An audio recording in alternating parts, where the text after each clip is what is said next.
This is Deirdre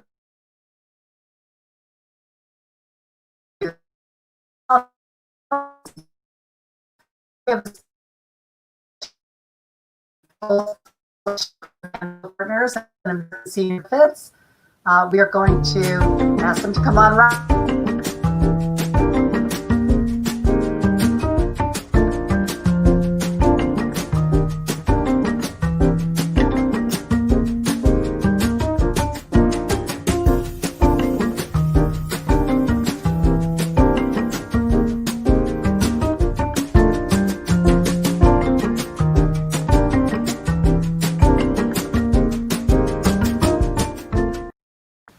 Hi, Deirdre Virvo back with a little technical difficulties.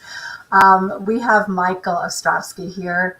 He's going to be talking about how to stretch your money with annuities to help pay for senior care. So without much further ado, welcome back, Michael. We are live. How are you? Very good. How are you?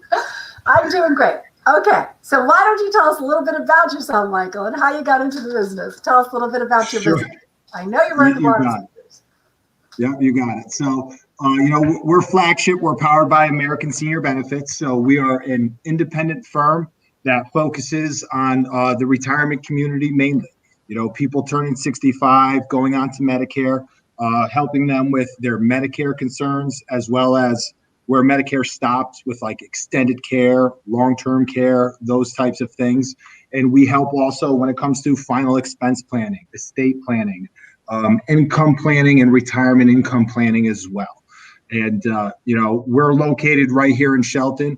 My partner's office is in Farmington. Between the two of us, we have around 48 agents that are in the state of Connecticut that are dedicated to help seniors planning with these types of concerns. And I've been in the business for about 15 years now. And I've got into the business from things that I experienced in my own family, what it's like when a family member needs extended care, the impact that not only it has on a family's finances, but really emotionally. There's a huge cost to the family members that see loved ones who need care, extended periods of time. And, losing your independence is one of the toughest thing that, anybody can go through. So to see a loved one have to go through something like that, it really gives me a lot of passion as far as what I do and making sure that I know I can't help everybody I meet, but at least I can hopefully provide them information that could, confirm that what they're doing is either correct or potentially lead them on the right path. I think too, you've worked your whole life and you're 65, 75 years old, 85 even, and now you need care and you don't know how you're going to pay for it. And you've limited your choices, not planning properly. So people are living so much longer now. What is the average expectancy of a male or female lifetime now? It's up there. So there's a very good probability that out of a married couple, one of them is going to make it to about at least 88, 89. Wow. Yeah, it's definitely going up there. It's going up there so much that recently life insurance, the CSO tables, which stands for life expectancy, essentially, the cost of life insurance has recently changed drastically because people are living so much longer. So it's actually cheaper to buy a contract today than it was 3 or 4 years ago. Even being 3 or 4 years older, in some situations, that's how much cheaper life insurance has gotten, simply because of longevity. Sure. If you take it out when you're 60, you die when you're 95, that's 35 years. That's great for the life insurance company. So they can make it less expensive. That's great. Absolutely. Most definitely. Absolutely, without a doubt. So 48 people, that's a lot of people working with you. Do they all do they specialize, or does everybody do kind of the same thing? So everybody kind of does the same thing. And then, we have some people that are, just dedicated investment advisors. We have CFPs, ones that are just more focused on the stock side. But the majority of us, everybody seems to have a very holistic approach here. Super. So now I know we've talked before about annuities, and I thought they're pretty tricky, but you were going to make them nice and simple for us and see how annuities could help stretch money for seniors and help pay for their monthly care.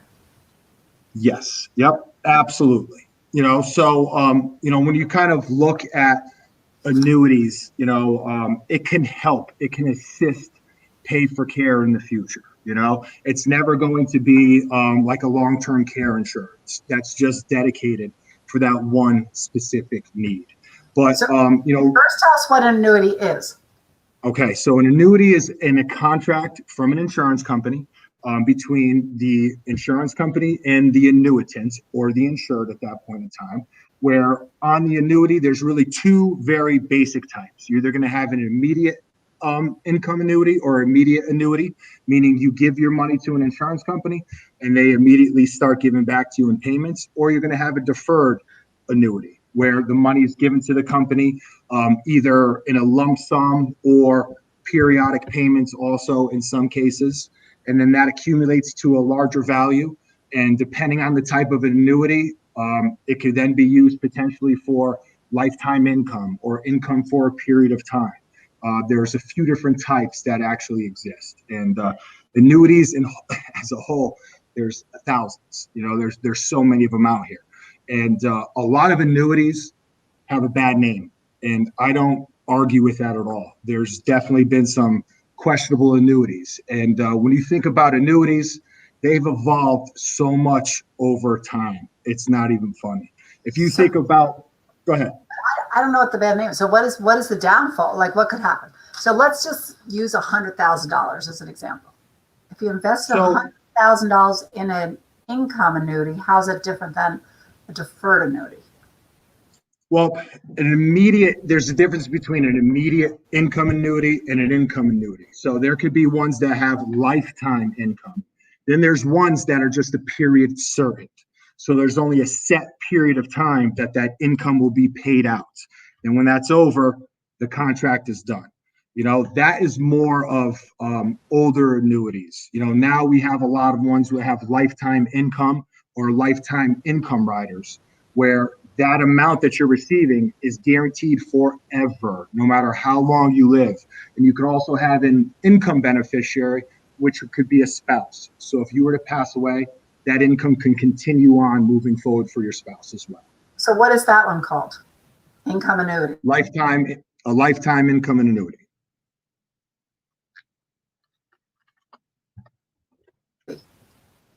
Can you ever lose your... So like,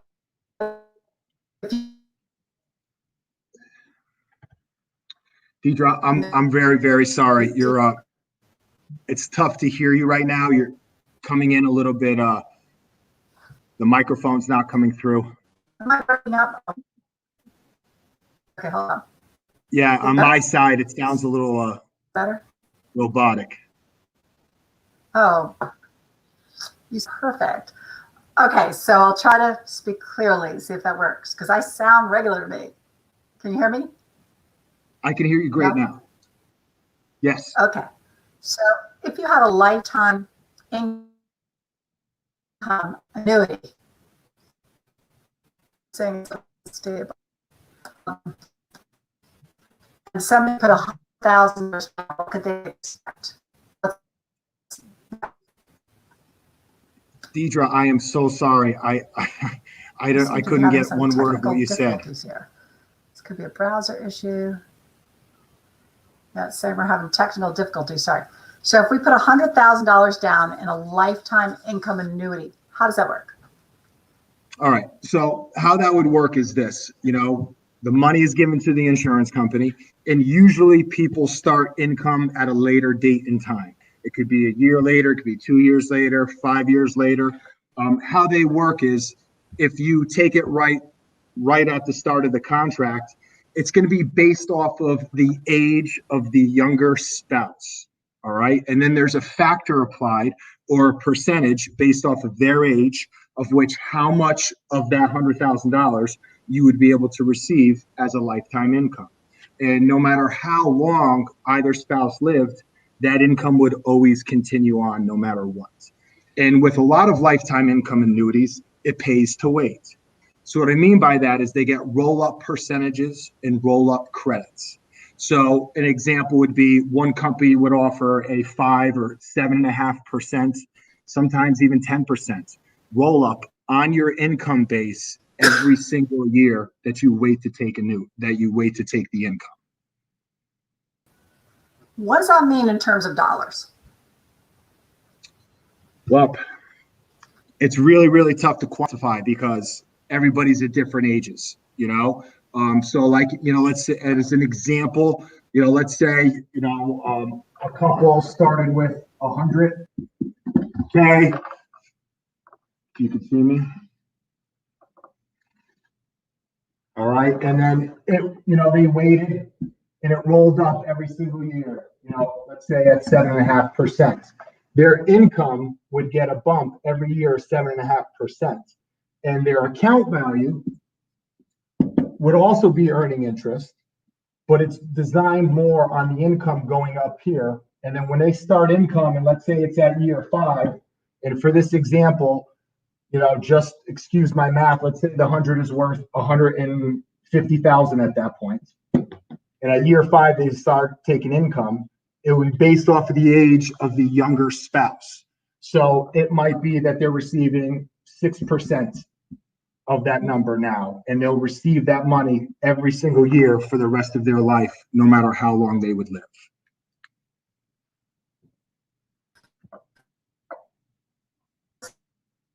%6.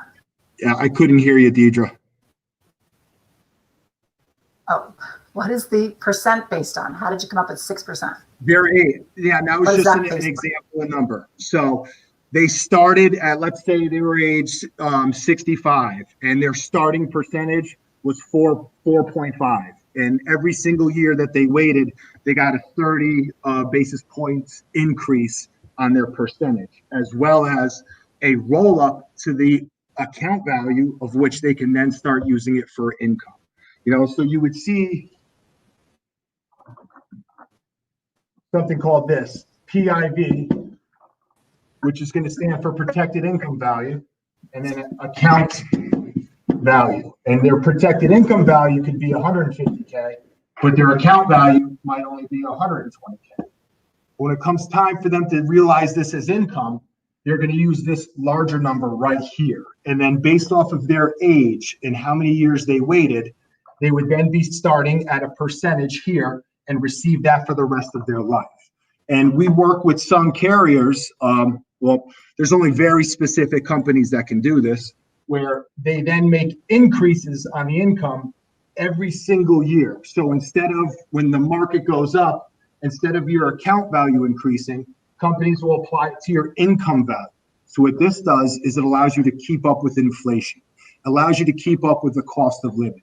When that's happening, people usually don't have to run to their other money and start figuring out, how do I need to generate a few extra dollars? If their account is increasing every single year with income, or increasing every time the market allows it to increase, they will then really start to keep up with inflation. And what's great about a lot of these accounts, we're using something called a fixed indexed annuity for these. So with a fixed indexed annuity,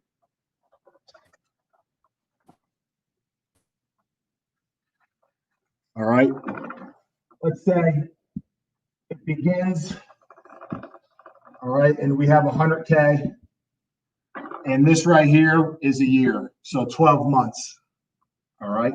When the account begins, and it's based off an index or a specific index, and let's say for this example, it'll have a participation rate of 50%. So the market, as the year goes, it's like this, and it's going like this. And when the year ends, at the end of the 12 months, let's say the market did, you know, for this example, 6%. Well, for this kind of account, they would get accredited 3%. A lot of people say, hey, well, you know, that's not really that great, because if I was inside of the market, I would have gotten the 6%.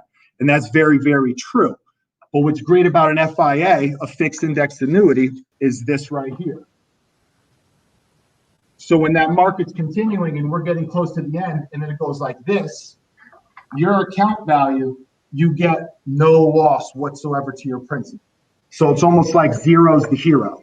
You cannot lose. You won't receive an index credit or an interest credit, but nothing can happen to the principal that you began with.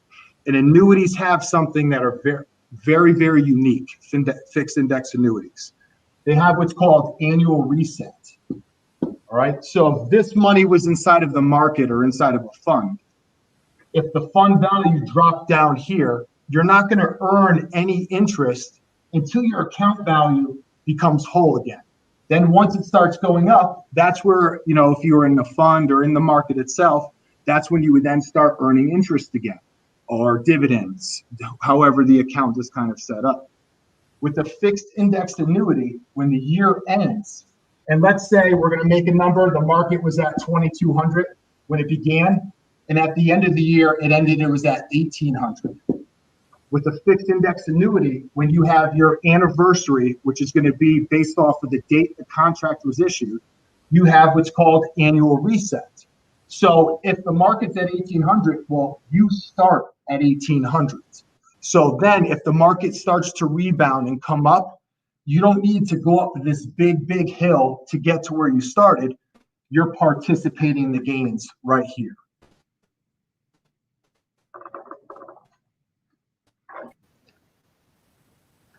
I can't hear you. I can't hear you, Deidre. I'm so sorry. I said that because there's your base and then you're not. Oh, sorry. My goodness, I don't know why I'm having so many technical difficulties. Yeah, if I can understand what you said. I didn't get what you said at all. Yeah, it's great because your base is low. So now when you go up, you don't have to go to ground zero to go up. Correct. Again. Correct. So do you ever lose your principal? Like if you die, what happens to the 100,000 you originally invested?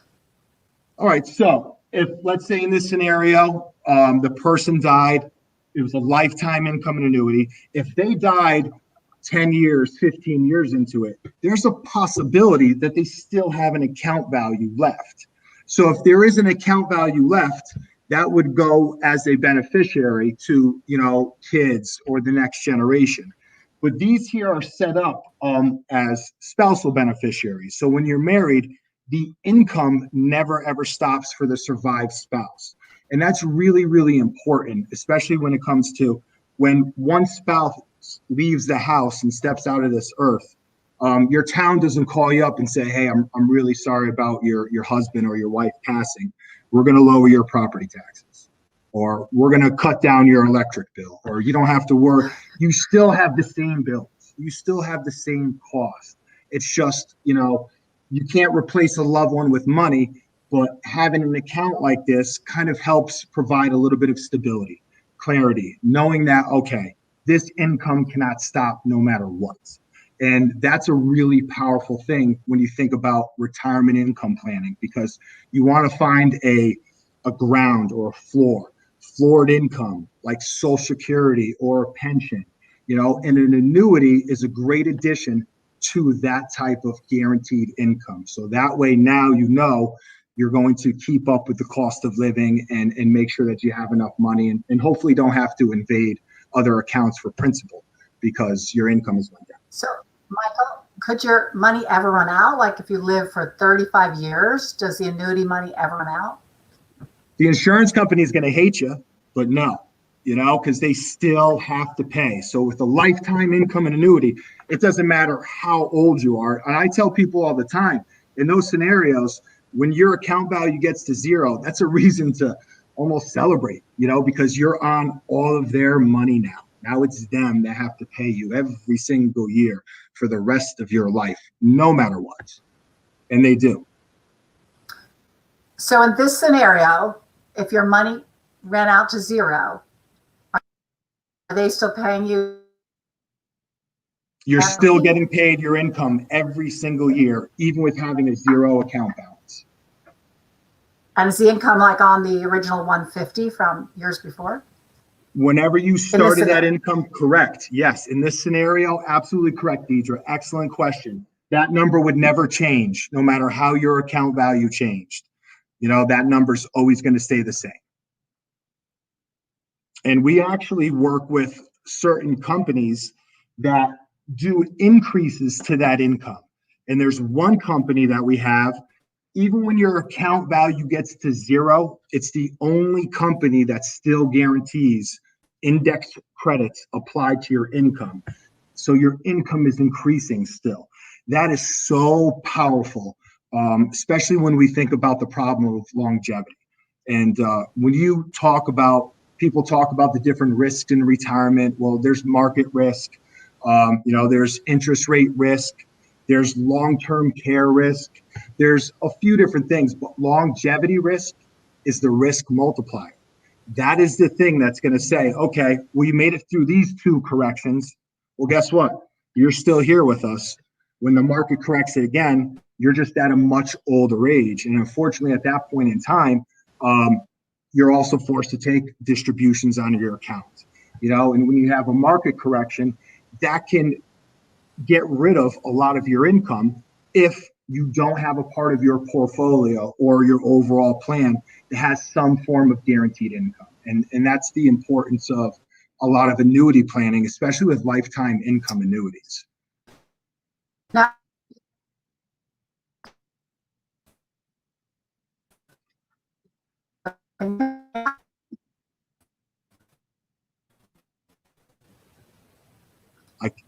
Deirdre, I wish I can understand what you said.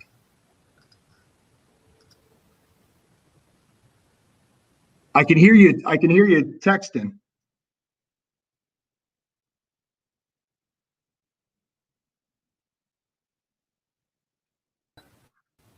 can you buy this in your IRA, in your Roth or your traditional IRA? Excellent question. Yes. So if you had a Roth IRA, it now comes over to the annuity, and it's always a Roth IRA. If you have your normal IRA, your traditional IRA, comes over, and it's always a traditional IRA. So why that's also important is some people are concerned, well, if I purchase an annuity, am I going to get taxed? Is there a cost to doing it? And, you're going to use a qualified rollover. So it's like going from one pocket to the next. No taxes, usually not a penalty or anything like that to move the money over into the account. And they also can begin with money right out of your checking account as well. So some people have a lot of money in the bank that's sitting there because they're worried about the market and things like that on those lines. What's interesting about the annuity is, it's going to help you participate in market gains with no downside. So, Michael, is there a better time to buy an annuity? Like, should you buy it when the market's up, down, or is there a good time to buy? Doesn't matter. I mean, it doesn't matter. It really, really doesn't matter. I think, if you're looking into retirement income planning, the lifetime income annuity, it's another leg of the stool, that you're going to be sitting on for retirement income. You're going to have one stool that's going to be your Social Security, one leg that's Social Security, hopefully one leg that's pension. But, the pension and that defined benefit plan that was so popular in the past really doesn't exist as much anymore. So this is just another leg on that stool that's going to help you sit through retirement to make sure that you're getting the right amount of income. So do you have to determine upfront how many years, if you want to do, wait, I wrote it down, like the roll over, roll up, whatever. Like, let's say you don't take it for the first 5 years. Could you not take it for 10 years or 15? Can you just not take it as you go along if you don't need it? Absolutely. So you could just let it build up? You could, most definitely. You most definitely can let it build up. And when it comes to that roll-up percentage, a lot of the annuities that exist, that roll-up income amount is only for income. So if the person had passed away and a spouse wasn't the beneficiary, in most companies, the kids are only going to receive the account value. But there are companies that we work with that are just second to none, where that protected income value is protected as a death benefit for the next generation. But what happens there is you can't get it in one shot. The company will give it to you over 5 years of time. So, we sit down with the beneficiary and say, hey, mom, dad, they started this account. The idea was one day later on, they would start using it for income. So they've never touched it. So we've got this protected income value that's so much greater than your actual account value.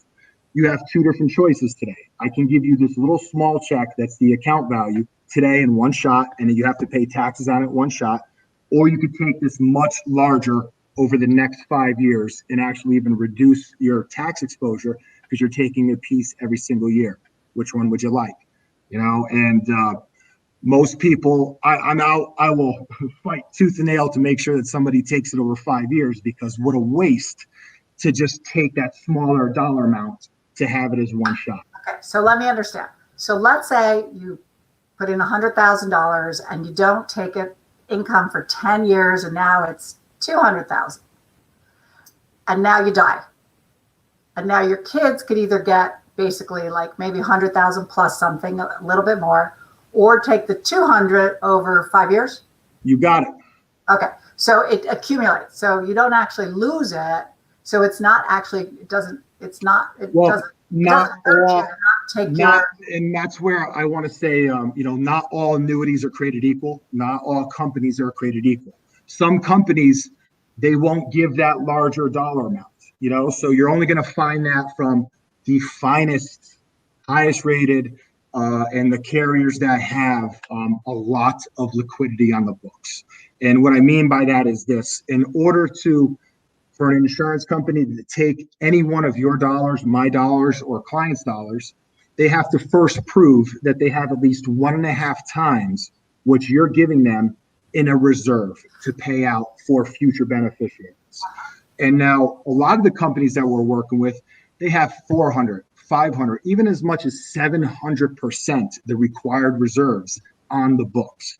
So a carrier like that, you're going to see things like your protected income value is always protected as a death benefit. Other companies, that's only protected from a spouse to a spouse. It's usually not as popular that larger income value is also protected to the next generation. There's only a few that actually do that. So let's say you bought $100,000 of an annuity in your Roth IRA, and you didn't, and you just let it roll up. Now it's 200,000. Now you die. Now your kids inherit the Roth. Is it even though they inherited the Roth as a vehicle, you still have to deal with the annuity inside the vehicle? Now, do something that you have to determine.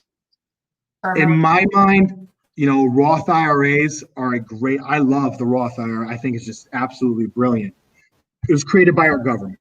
So you got to remember the government, and they are the finest collection agency in the world. Trust me when I say this. So with a Roth IRA, when it's left to the next generation, it has to be distributed within 1 year time.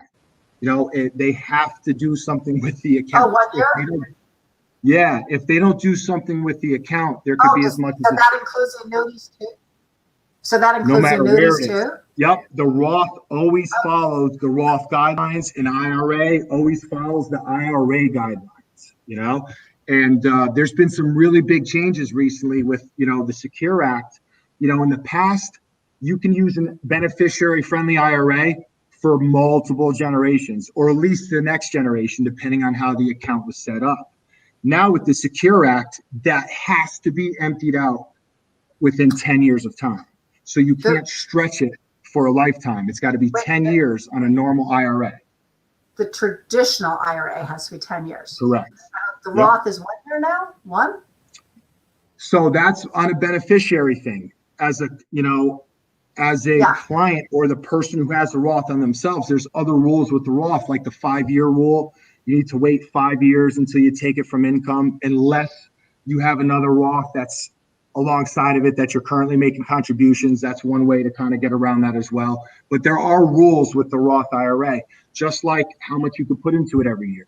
If it wasn't such a great thing, the government would allow you to put in 18, 20, 25 grand, or how we could on 401ks with the big matches on top of it, but that's tax free. So what that means is Uncle Sam loses. So when Uncle Sam loses, it's not as good of a deal for them. So that's why there's restrictions as far as how much that can go into it, and also restrictions from a beneficiary standpoint as far as what needs to be done. That money can't always stay a Roth. It has to come out. It has to come out. So you can't just allow it to be a beneficiary Roth IRA, and that just still continues. It cannot happen. Once So, they receive that money, it's tax-free. So yeah. if they purchase another annuity with that Roth IRA, now they create what's called a cost basis. So there's a certain amount of the contract that can never be taxed again because they started with tax-free money or money from the bank or something like that. What I'm hearing is if you're going to buy an annuity, you could buy it in a traditional because you could then take the 5-year plan, which sounds good, but don't buy it in a Roth. Well, no, definitely not. I mean, in a Roth is phenomenal. What's better than tax-free income? And a Roth is absolutely amazing because if you have a Roth, you allow that to roll up, and now that's generating tax-free lifetime income. There's no cap on how much that income can become for you while you're alive. So if that Roth is purchased with, you purchase the right roll-up annuity with it, you'd have an opportunity to have tax-free income for life. I think it's the greatest thing in the whole entire world. What I don't like about it is we're only allowed to put $6,000 a year into it. You know, I really think that people should be allowed to be contributing more into Roth IRAs because they really are something special. You could also do conversions into a Roth IRA, which doesn't make a lot of sense a lot of times, you know, because then you have to convert your IRA balance into a Roth, which essentially means you're paying taxes on the whole entire dollar amount to make it become tax-free. So you will take a hit in order to do that from an account perspective because so much has to go to taxes. So a lot of times, and we have calculators that will help depict whether or not that's a good choice for the individual because everybody's situation is so different. None of this is one size fits all, you know? And that's Michael, I 100% agree with you about the whole Roth situation or anything that we're allowed to put in because I think it gives the average American that doesn't know what you know all about investing a false hope that if they put in $6,500 a year for the next, for their lifetime, they're going to have, this great retirement fund, which is so not true. And I think that's what it sounds like. All you have to do is put in $6,500 a year for your retirement. You should be good. I know, but it gives people a false impression of what they have to do for their retirement. No, I definitely understand that 100%. I really, really do. And, it's unfortunate that you only can put 6,500 in it. And it's nice when you have that type of thing. But, our government, Uncle Sam, he's there when you make your first paycheck, when you cash your first paycheck. And when that money went into the Roth, it only went into it because you first pay taxes on it. So that's why it was okay for the money to come into it, And then when we get closer to retirement and we've accumulated all this IRA money, and trust me, 95% of it is IRA money, probably 97%. There's so little Roth money, out there in comparison to IRA and 401k because contribution. And when we're working and nobody sits down and says, hey, you're working, what that means is you have human capital. You have the ability to earn a paycheck. Sometimes it's easier to pay taxes when you have earned income versus having to pay taxes on this large dollar amount that you have saved. Now it's time for you to start doing it. Well, guess what? That's subject to whoever the president is, whatever our tax code is, however that's going to look. And then there comes a point in time where Uncle Sam says, hey, Mr. and Mrs. Smith, guess what? You've let this money sit for way too long. You've gotten so many contributions inside of it, of which we never got one penny of taxes. And you're becoming age, it used to be 70 and a half, now we're at 72. And they say now you're required to start distributing this every single year. And that starts around at a factor of around 4%. It increases every single year by about 40 basis points. So by the time somebody's close to 90, you're at almost 10% that actually has to come out of the account. And when you think about that model, that's what really makes annuities so critical, because if you're getting income from that and somebody's also making you take away 10% of that income, a lot of advisors and a lot of financial planning, and there's this Monte Carlo simulator that's really, really popular that a lot of people would use to depict how long your money would last, was created by an advisor years ago who felt that 4% was the rule. So 4%, you're always going to hear this 4% rule. Well, if I have $1 million, now I can get $40,000 a year for the rest of my life. The problem with the 4% rule is it's been debunked because of longevity. That was all based off of, somebody dying in their 70s, the last spouse gone by their 80s. The fact that we are living longer has ruined that 4% rule. So Morningstar today says that, you should be around 2% or 2.1. I've even seen 1.8% from some people. So what that means is now you need $2 million to get that same 40,000. Now the power of lifetime income annuities come in. So think about that. We start with a smaller dollar amount. That dollar amount rolls up to a larger income value. Then we're taking a percentage of that value that no matter what is guaranteed forever. So, in most scenarios, we could probably get the same kind of draw from a guaranteed lifetime income annuity with like 450 to 600,000 that $1 million would do at 4%.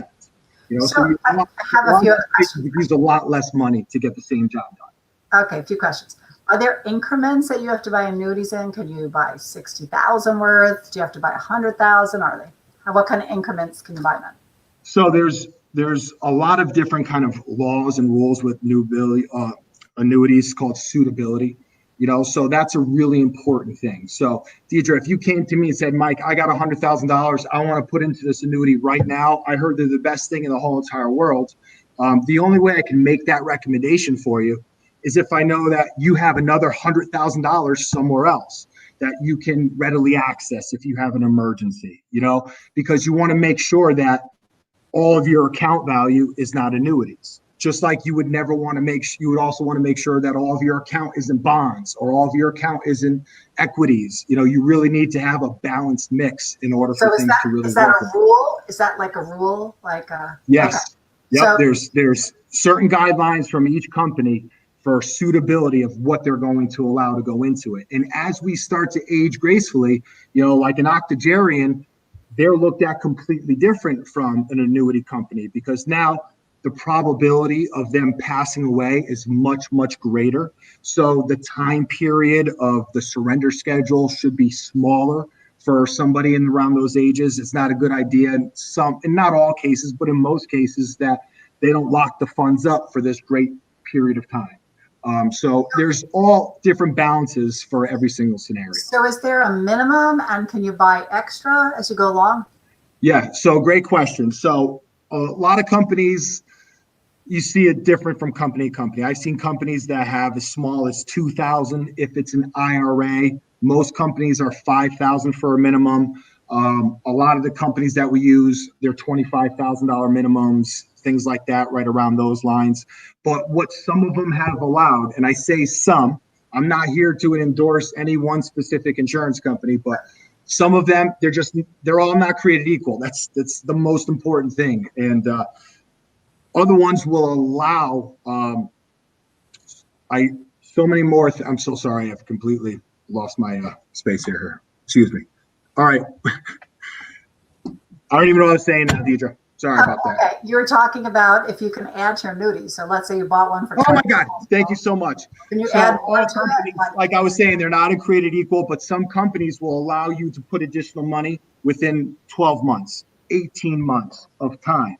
There are ones out there where you can continually contribute into it also. So we have some companies where every year you can put in 10 grand or whatever the dollar amount is, but we would want to structure that from the beginning as far as what you're anticipating putting it in every single year. Then at the end of when your accumulation time is over, a lot of times that'll go to a different annuity to generate income. It's rare that company would also be able to generate lifetime income because it's a different type of annuity usually. So if you start out with $25,000 and bought an annuity, like maybe you could put in another $25,000 by the end of the year, and now you could maybe put in another $10,000 a year. Is it same annuity, same program? You're going to keep it level when you're putting it in. But when you do a rollover from a 401k or something like that in those lines, a lot of times people do what's called in-service distributions. So they're still working. They're getting closer to retirement. The markets are up and they're saying, okay, the only thing that can really go wrong for me is the market corrects before I retire because this is what everything is based off. So they'll talk to somebody like myself and we can do what's called an in-service distribution and do a rollover of a portion of that 401k, whatever amount they choose, and now that goes over into an annuity. Now that's done because this company will allow an additional 18 months because usually the person wants to put more money into it. We only started with a set amount of where they really wanted to protect it. So you would be able to add additional money as much as 18 months, depending on the company. Can you have more than one annuity? Absolutely. Okay. And what makes the percentage? What makes, like, how do you get 3% or 6% or 9% in an annuity? What is that based on? So when you say percent, do you mean percent of withdrawal or percent?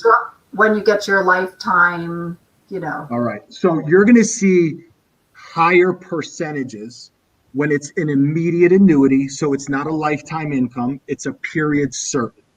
So there's a lot of advertisements from AARP people will see where it says get 7.5% or get 8%. And then somebody sees it and like, oh, I'm getting 8%. Well, what they're actually referring to is you give us money and then we're going to give you back 8% of that money for a set period of time. So that's a little bit different. When you look at lifetime income annuities, the percentages start smaller. The reason why they start smaller is because there's that protected income value, that number where the insurance company is creating this model where it's rolling up every year, or you get a bonus in the beginning and then it rolls up on top of the bonus, or it's based off of your index credits. There's multiple different ways that that's applied, but those are always going to be based off of the youngest spouse. So let's say. But you say it starts lower. Does it go up? Can it ever go up? It starts lower, and depending on the company, yes, it could increase. So, like, what are you seeing now for those percentages? Are they like 2 or 3 or 4 or 5, or what is the? No, everything. The small 4 is I would say 3.5 is the absolute smallest, and that would be somebody who's age 60. But that 3.5 will, depending on the company, is going to get a maybe 10 basis point increase, 30, 20, or they have their account value, but then their PIV is increasing. All right. So if it's just based off of the money alone, okay, let's say the account value, they started with 100, and at the end of 10 years, the account value is like 140. But their income value is 250,000. All right. This is what happens with these. So, if it was an immediate annuity, straight period certain, you're getting a much larger percentage, but then it ends after 10 years or a set period of time, or you get it for life with a smaller percentage, and then you get to leave a spouse a little bit that's left over. Here, okay, because 140 is your account value, we've got 250 over here. So they started in, let's say, age 60, and every year, they got increases of 20 basis points. So they started 60, it was 4%, and every year it went up by 20 basis points. So after 5 years, to become 5, and then after 10 years, it'll become 6, and then you have 6%. And then you're getting 6% of this larger dollar amount. But if somebody started in their age 70, they're going to start at that larger number. All right. And the reason why is longevity. Okay. So the younger we are, the greater of a chance that we're going to be here for a greater period of time. One of the trickiest things and what's so beneficial about annuities is a lot of people we meet, there's a lot of people are close in age when they're married, but some people, there's a 5-year, 10, I even see 15-year differences between the spouses. So when that's the case, and you make your spouse the income beneficiary, it's always going to be based off of the youngest spouse, not the older spouse, because the insurance company is protecting against longevity. The probability that the younger person is going to be living a very long time. So that's why it's starting at a smaller percentage. But every year they wait, they get a credit for waiting, whether it's a bump in their income percentage or an increase to their protected income value, which their income will later be generated. Okay, so one last question, because I feel like I have to go now because I started you late. What is the best age to maximize the best return when you're older? What is the best age to buy an annuity and to maximize like the highest return if you keep rolling it and waiting? So does it? It's not an answer to that, because we have a contracts for the person who just turned 60 and knows that they need to wait 6 or 7 years until they take income.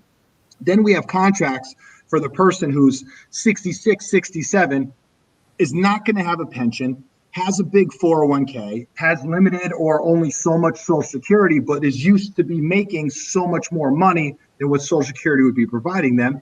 There's contracts for that. So we're starting at a higher percentage, or we're adding a rider to it, which is we'll have a fee that's associated to it that's going to allow more income or a greater percentage. So there's so many different annuities, and there's not one size fits all. And trust me, if there was some special formula as far as when's the best time to do it, I would say 18. Have somebody put some in an account for you at age 18, and look what it is when you're 60. But that doesn't happen. That doesn't always happen, and that's very, very rare. Okay, but would it pay to buy it when you're 40? Absolutely. Would it pay to buy like $100,000 worth when you're 40 and just keep letting it roll up or whatever you called it? Oh my God, yeah. If you don't absolutely. If you don't need it till you're 70. Yep. Most. So most what are those definitely. numbers called?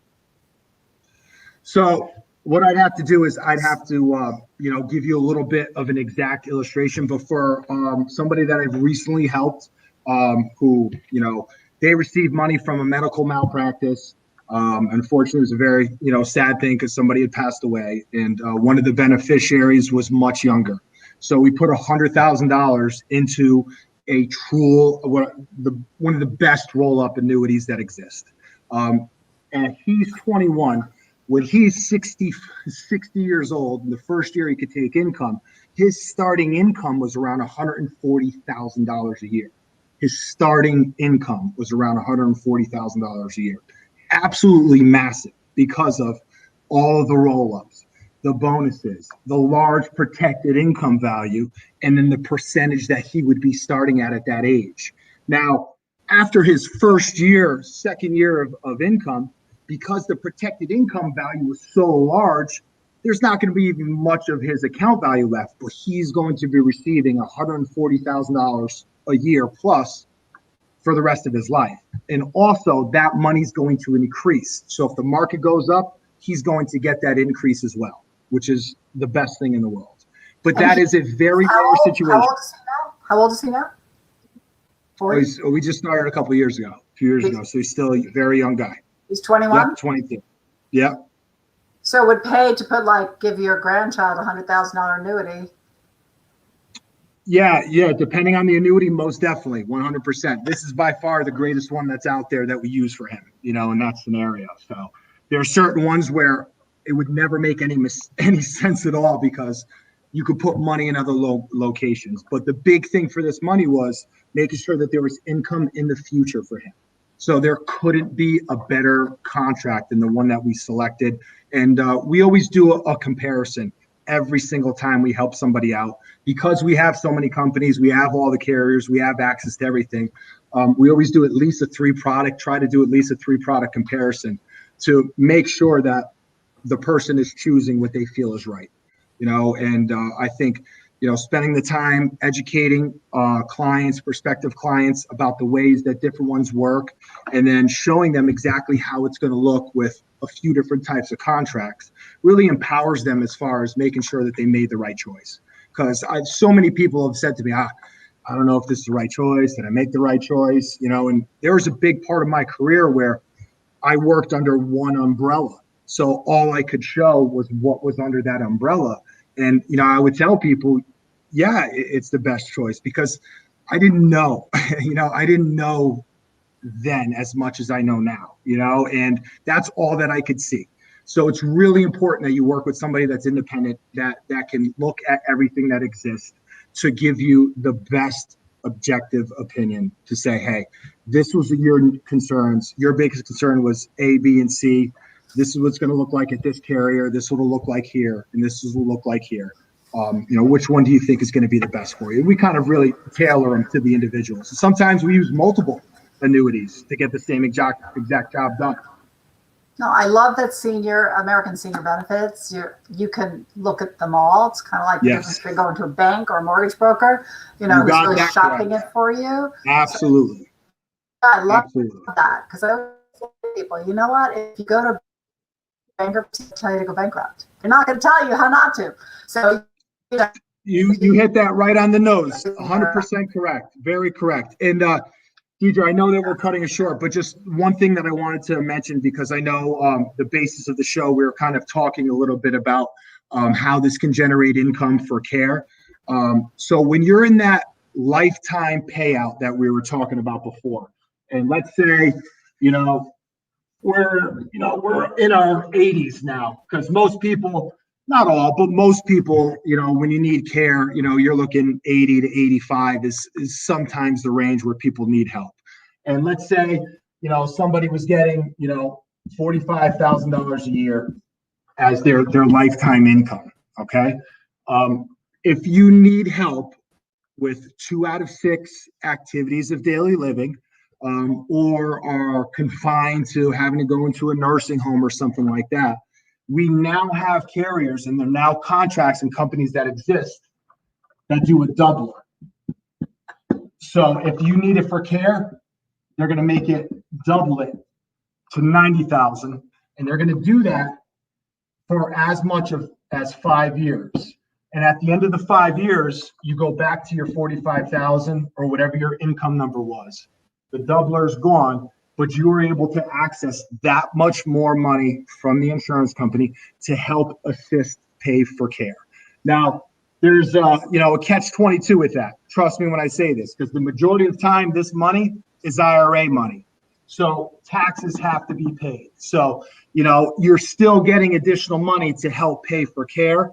A lot of times that's exactly what somebody needs to make up the shortfall in their current long-term care contract. Or if they had a hybrid life insurance where, maybe over time didn't keep up with inflation as much as they'd hope, this is the saving piece right here, which could potentially prevent you from having to go on to Medicaid or, needing additional help as well, potentially.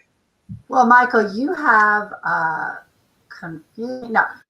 really taught us a lot about annuities. I know I had a lot of questions before, and I could see that they're an amazing product, but there's a million ways to skin this cat. So many different ways, and everybody's need is different.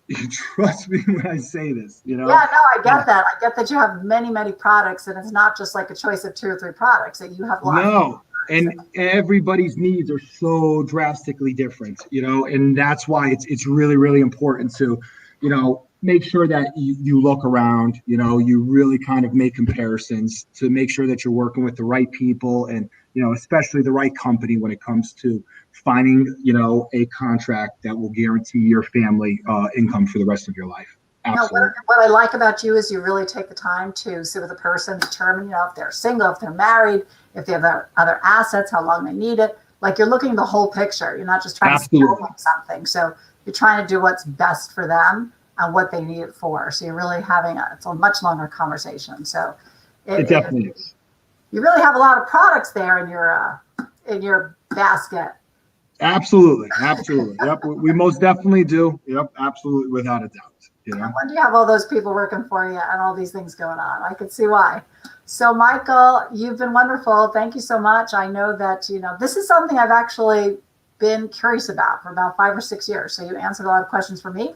I hope you'll answer a lot of questions for other people. And I know that it's a huge issue, how to pay for care when people get older and what to do with your money.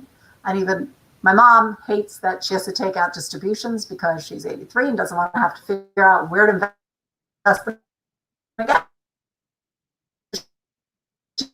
You've answered a lot of questions and a lot of good solutions. So thank you so much for coming on, and I will fix the situation so it doesn't go crazy again. Do you have any parting words? No, not at all. I really appreciate the opportunity to coming on and talking, and having a tour of your business. I mean, what a phenomenal location! What a phenomenal concept that you have. I'm really, really excited that something like that is right here in Shelton. Also, that's also obviously where we're located, and I absolutely love the design, the concept of what you have going on at that home. It is such a blessing, such an opportunity. You know, if people have yet to check it out, make sure you stop by and see Deirdre, because you guys have quite the setup there. Absolutely. Because I know what it's like at nursing homes. You go, they're all fancy in the beginning, but trust me, as soon as you get around the corner, reality starts to hit. And that boutique setting right there, I think is huge. And it's such a great place to have your loved ones and the ability to go and visit. So really, really impressed by what you guys are doing. Thank you. It's actually all about the care. The place is secondary to the care, right? It's all about the love. Absolutely.